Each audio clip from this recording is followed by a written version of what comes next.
Whether you're a seasoned Battlefield, Siege, or Tarkov veteran, Bodycam will put your skills to the test. With its unforgiving one-shot headshots, intricate kill tracking, dynamic day-night cycles, and more, mastering Bodycam can feel like a daunting mission at first. So in today's video, I'm going to be sharing some tips from my 50 to 60 hours in the trenches of Bodycam. But before we dive into the video, make sure you subscribe for more Bodycam content, and if any of these tips prove useful, drop a like and share your thoughts down in the comment section below. I would like to know if any of you guys have played Bodycam so far. They've released a few updates, and it's slowly getting out there to more and more people. But with that, let's get right into the 5 tips here. Tip number 1, death sounds and kill tracking. When it comes to Bodycam, confirming your kills isn't as straightforward as it is in other games. There's no on-screen notification, there's no hit markers, there's no UI, there's no anything to really inform you that you got a kill. So you'll have to rely heavily on audio cues and keeping count manually. Listening for distinct static-like sounds is one of the main ways you can tell if your teammates are dying. Again, you can check the scoreboard to see this, but the main sound is going to be that static radio.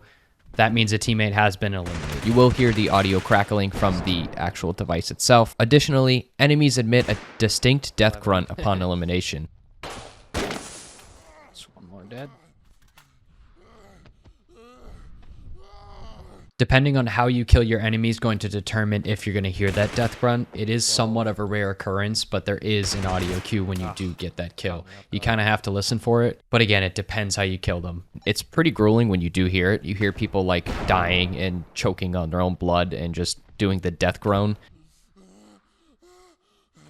Oh, the grunts of this dude are crazy. It's actually pretty disturbing, but you have to be pretty close to hear them. To stay on top of your kills, I recommend mentally noting your eliminations and periodically checking the scoreboard to verify. It's a challenging aspect of the game, but mastering this will definitely elevate your performance in Bodycam. Tip number 2, droning and proximity chat. Utilizing proximity chat and drones effectively can turn the tide in Bodycam. Whether you're live or spectating via drone, communicating vital intel to your team is crucial in Bodycam. Yeah, he's in the basement.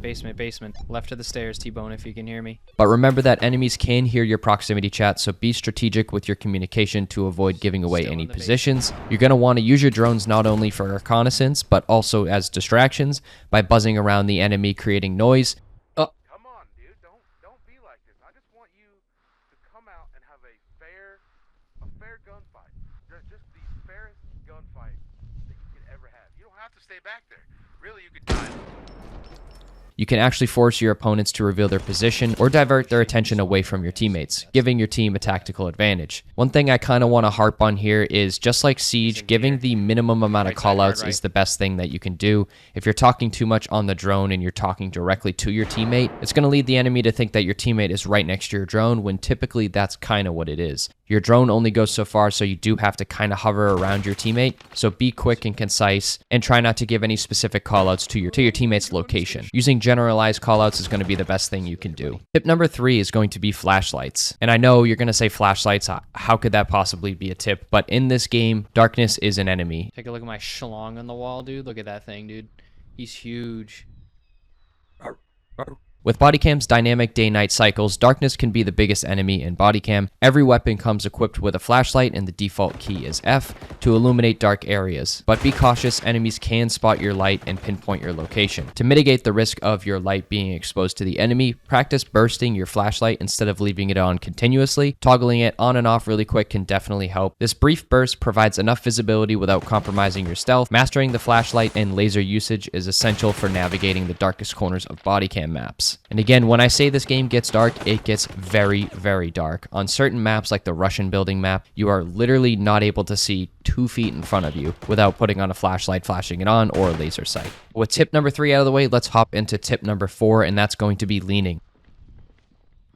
Similar to Rainbow Six Siege, leaning keys are defaulted to Q and E, and leaning is a game changer in Bodycam. It offers critical advantages when peeking corners, clearing rooms, or holding angles. While the leaning mechanic isn't as instantaneous as Siege, it remains a vital tool for tactical gameplay. So for example, when you are clearing a room, you're going to want to lean with your movement. Just like Siege, if you're leaning opposite to your movement, it's definitely not going to help. You're going to show your body first before your head, and you're going to get shot at. So you're going to want to lean with your movement. So if you're clearing the left side of a doorway, you're going to want to lean right into it and then lean back. Consider disabling the auto lean feature in the settings. Basically what this does is it automatically leans you when approaching objects.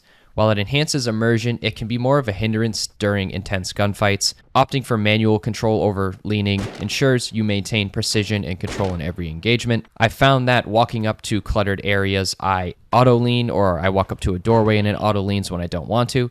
So again, if you want to get rid of that, go into the settings and turn off the auto-lean feature.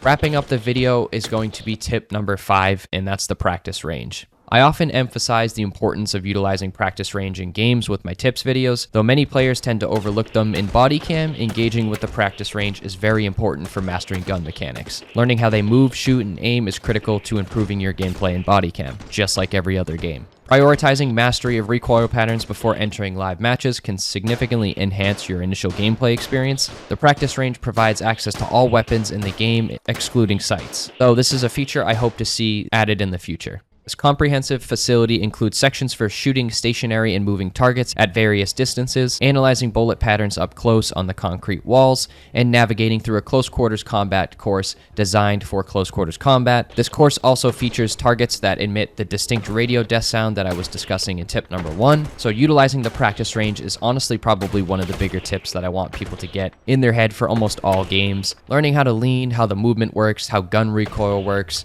and how the flashlights and laser sights work in the practice range is going to be the best thing you can do. Like I said, that facility designed for close quarters combats is going to be probably the best replica you can get for Bodycam. Most of the maps are pretty close quarters, so I would say this is going to be a good thing for you. It's going to get you in that movement of leaning, crouching, swinging with your leans, and shooting the enemies and hearing those audio cues. All right, guys, one bonus tip that I have for you for Bodycam is the sprinting and jumping. So I'm not sure if it's a bug in the game, but I'm in the training grounds right now.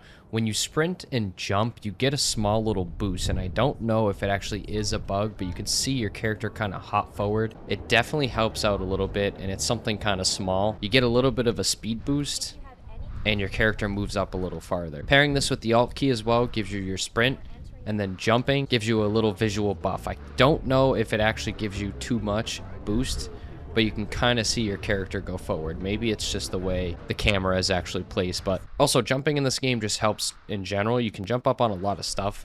You do a mantle, but jumping off things, it feels a little bit clunky at first, but once you kind of get used to it, it gets a little better. So jumping up into high spots is definitely going to help as well. That's kind of like a second bonus tip. So for example, if someone was coming through this door, they're typically going to be aiming head level or crouch level, but if you can jump up on an object and hold a higher ground, you're going to surprise your enemy and catch them off guard. So jumping up onto higher surfaces is definitely one other tip that I do have for you guys. That's kind of it.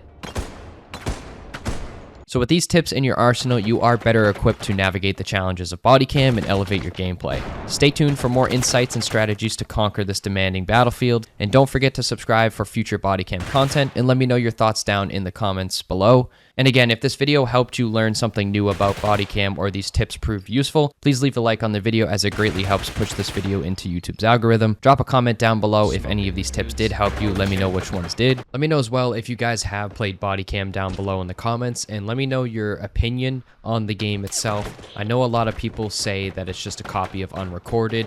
Well, that kind of stays true. I think people forget and don't realize that Unrecorded is a single player game and it's not a PvP game. I think that's one of the main reasons why people think that they're waiting for Unrecorded, but it's really a single player game. And I think the game itself is really fun and it's worth the $30. If you have some friends, I would recommend getting it. It's not sponsored. I don't work with the team. I don't work with the devs. I just think the game has a lot of potential. So if you guys do want to try it, put it on the wish list on Steam or purchase it if you have an extra 30 bucks. It's a good 30, 40, 50 hours of fun, especially with some friends. And if you guys have any questions on Bodycam, any issues, drop a comment down below and I'll try to help you guys out. With that said, I hope you guys have a wonderful rest of your night, morning, or evening. Take care, and I'll catch you in the next Bodycam or Siege video. Later. Told you I was downstairs.